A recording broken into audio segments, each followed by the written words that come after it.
দ্বাদশ শ্রেণীর সকল ছাত্রছাত্রীকে নিউজ স্টাডি ইউটিউব চ্যানেলে স্বাগত।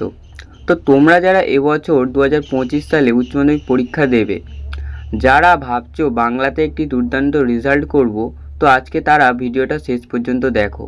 তোমাদের মোট 3টি গল্প রয়েছে, ভাত, ভারতবর্ষ ও কে বাঁচায় কে বাঁচে। যেহেতু 2024 সালে ভাত ও কে বাঁচায় কে বাঁচে গল্প থেকে প্রশ্ন এসে গিয়েছে, তাই 2025 সালে অর্থাৎ তোমরা যখন পরীক্ষা দেবে ভারতবর্ষ থেকে প্রশ্ন আসবেই। তো এবার প্রশ্ন হলো যে ভারতবর্ষ থেকে কোন প্রশ্নগুলো করলে সব প্রশ্নের উত্তর দেওয়া যাবে।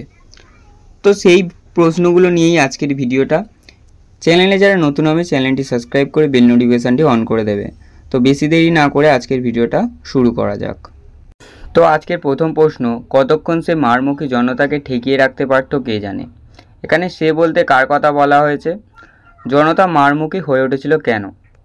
এই প্রশ্নটি খুবই গুরুত্বপূর্ণ একটি প্রশ্ন, প্রশ্নটা তোমরা ভালোভাবে পড়ে যেও।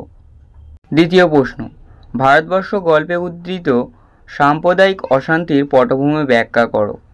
অর্থাৎ ভারতবর্ষ গল্পে যে সাম্প্রদায়িক অশান্তি সৃষ্টি হয়েছিল তার পটভূমিটি ব্যাখ্যা করতে বলা হয়েছে। তৃতীয় প্রশ্ন, দেখতে দেখতে প্রচণ্ড উত্তেজনা ছড়ালো চারিদিকে, প্রসঙ্গ উল্লেখ করে এই উত্তেজনাপূর্ণ ঘটনার বিবরণ দাও। তো ভারতবর্ষ গল্প থেকে এই 3টে প্রশ্ন ভালোভাবে মুখস্থ করে গেলেই যে কোনো প্রশ্নই তোমরা খুব ভালোভাবে উত্তর দিতে পারবে। তো যারা ভাবছো শুধু ভারতবর্ষ গল্প থেকেই প্রশ্ন করে গেলে একটু চাপ হয়ে যাবে, তো তাদের জন্য আরও যে 2টি গল্প আছে সেখান থেকেও কিছু প্রশ্ন এনেছি, তোমরা দেখে নাও। কে বাঁচায় কে বাঁচে গল্প থেকে বড় প্রশ্ন, এ অপরাধের প্রায়শ্চিত্ত কী, কে কোন অপরাধের প্রায়শ্চিত্ত করতে চেয়েছে, বক্তা নিজেকে অপরাধী বলে মনে করেছে কেন। এই প্রশ্নটি খুবই গুরুত্বপূর্ণ, তোমরা একটু ভালোভাবে দেখে যেও। সেকেন্ড, ওটা পাশবিক স্বার্থপরতা, কে কোন বিষয়কে পাশবিক স্বার্থপরতা বলে উল্লেখ করেছে, তার এমন বলার কারণ কি। এই প্রশ্নটিও খুব গুরুত্বপূর্ণ, তোমরা একটু ভালোভাবে দেখে যেও। 3 নম্বর, কিছুক্ষণের মধ্যে মৃত্যুঞ্জয়ের সুস্থ শরীরটা অসুস্থ হয়ে পড়ল, কী কারণে মৃত্যুঞ্জয় অসুস্থ হয়ে পড়ল, এই অসুস্থতা তার জীবনের ওপর কী প্রভাব ফেলে। এই 3টি প্রশ্ন তোমরা করে যাও, 100% শিওর তোমরা এখান থেকে কমন প্রশ্ন পাবেই।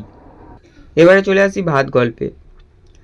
দাঁতগুলো বার করে সে কামটের মতো হিংস্র ভঙ্গি করে, কে কার প্রতি এরূপ আচরণ করেছিল, তার এরূপ আচরণের কারণ বিশ্লেষণ করো।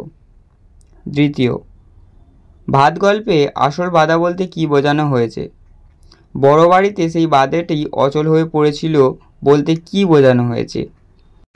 তো এই প্রশ্ন কটা করে গেলেই গল্প থেকে তোমাদের আর কোনো চাপ থাকবে না, যে কোনো প্রশ্নের তোমরা উত্তর দিতে পারবে। তো আজকের ভিডিওটা এইটুকুই ছিল। ভিডিওটা ভালো লাগলে কমেন্টে জানাতে ভুলবে না, আর চ্যানেলে নতুন হলে সাবস্ক্রাইব করে বেল নোটিফিকেশানটি অন করে দেবে।